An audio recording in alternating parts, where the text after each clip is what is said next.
Well, Alex, what is L-Arginine? Well, L-Arginine is a fascinating conditional amino acid, and it's called conditional because unlike other amino acids, which are either essential or non-essential, this one depends on what your health is. Your kidney can only produce so much L-Arginine at a time, and this is because there is a rate-limiting amino acid called L-citrulline. And L-citrulline converts into L-Arginine, and that L-Arginine can only produce so fast. What then happens is that if you have, for example, a burn or a infection or some severe injury, suddenly your body can't produce enough of the L-Arginine from L-citrulline. So we're very dependent on the diet for L-Arginine. And the problem is that a lot of people don't eat the right foods, or they don't eat the right combination of particular foods that are rich in L-Arginine. And as a result, they're still short of L-Arginine. And this is where L-Arginine supplementation becomes very, very important. Well, what is its role in the body? Oh my goodness, there's so many things that when you think about L-Arginine. You know, back in 1992, Science magazine, which is considered the premier scientific journal in the world, it's published by the American Association for Scientists, and this particular publication declared L-Arginine as the miracle molecule, or the molecule of the year. When was this again? This was in 1992. Okay. And the reason why it was, there was a lot of research unraveling at the time by researchers at the University of Texas, at State University of New York, and at UCLA, at the University of California, Los Angeles, that was starting to show that L-Arginine was absolutely essential for cardiovascular function, that it actually was a gas, not a chemical compound as we normally think, that circulated throughout the body and actually increased the body's ability to respond to repairing tissue. It sort of made everything happen faster. Just think of trying to get a tow truck to the site of a car accident, and the quicker the infrastructure can get that tow truck there directly, the easier it is to get that car out of there, get it to a garage, and get it repaired. Well, L-Arginine was doing basically that. It was stimulating the body's ability to move molecules, and it was doing it through something called signaling.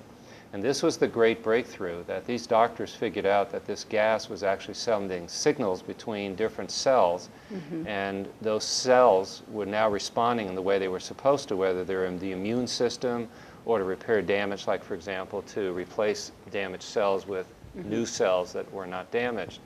And as a result, in 1998, all three of these doctors, these professors, won the Nobel Prize in medicine and physiology.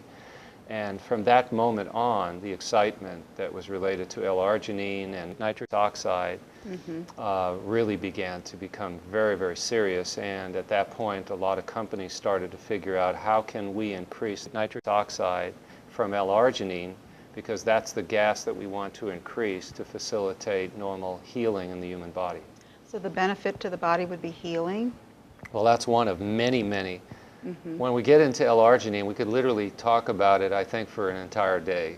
Okay. So we'll try to do it in sort of a short of summary fashion. I think one of the highlights of L-Arginine is its ability to get rid of a waste product called ammonia. Ammonia is toxic in the human body. We release nitrogen all the time because we're creating tissue and we're breaking down tissue. When you break down tissue, you release nitrogen.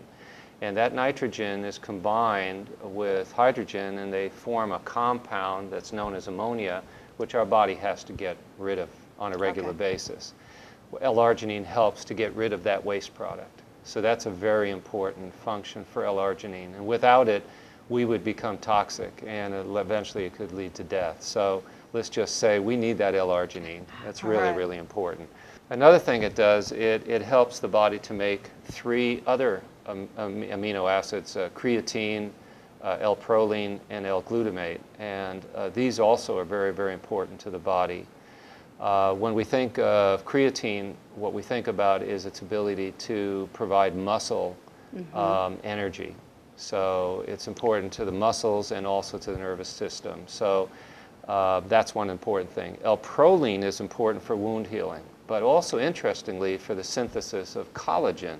we think a lot about collagen. For example, you hear doctors say things like, if we can increase the amount of collagen in your wrinkles, the wrinkles would disappear.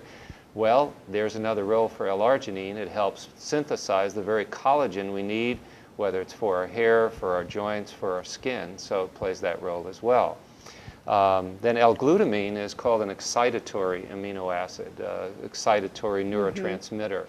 And so it's very involved in energy metabolism and providing support for particular brain function where you have cognitive events occurring, which is a lot of the left hemisphere of the brain, things like trying to figure out languages, logic, reasoning, things like computational skills, scientific inquiries, all these cognitive things that we need when we go to school and do well on tests, and also for learning and memory. So those are real important functions. One of the other fascinating things about L-Arginine is its ability to stimulate human growth hormone, and also another hormone called prolactin.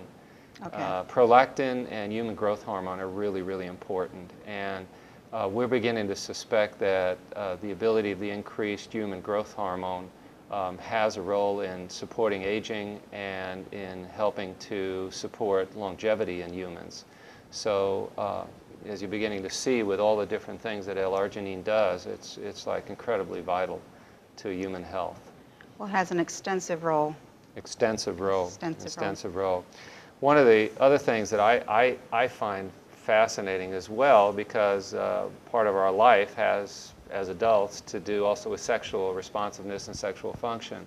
And there's been a lot of research done on L-Arginine in this area, because one of the things that we understand now about L-Arginine is it increases the production and supports the production of nitrous oxide, which, by the way, is technically nothing more than nitrogen and oxygen. So it's nitrogen oxide. We call it nitrous oxide, or NO.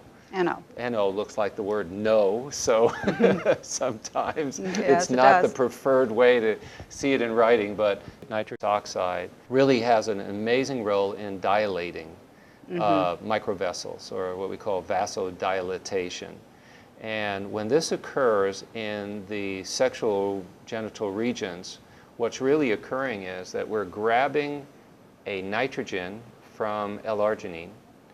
This is a nitrogen atom, and then we're taking an oxygen atom, which is also circulating in the blood. Of course, we're carrying oxygen all the time. Combining the two creates nitrous oxide. Now, when nitrous oxide is available, this allows the area that is involved in sexual arousal or sexual stimulation to suddenly increase, because it's just relaxed, and suddenly there's a tremendous blood flow that increases.